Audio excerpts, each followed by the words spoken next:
الفضل YouTube channel میں آپ کا استقبال ہے۔ السلام علیکم ورحمۃ اللہ وبرکاتہ۔ سورہ آل عمران آیت نمبر 82۔ اعوذ باللہ من الشیطان الرجیم فمن تولى بعد ذلك فأولئك هم الفاسقون۔ تو اس کے بعد بھی جو پلٹ جائیں وہ یقیناً پورے نافرمان ہیں۔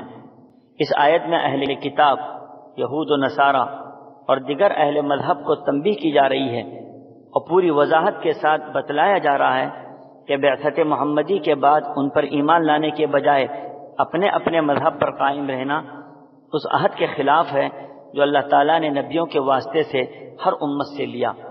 اب اس عہد سے انحراف کفر ہے۔ اس آیت میں فسق کے معنی کفر کے ہیں، کیونکہ نبوت محمدی سے انکار صرف فسق نہیں سراسر کفر ہے۔ ان یہودیوں کو بتایا جا رہا ہے کہ تم دوسرے دین کو اختیار کر کے اللہ کے اس عہد کو توڑ رہے ہو، اس کا انجام آخرت میں تباہی اور بربادی کے علاوہ کچھ بھی نہیں ہے۔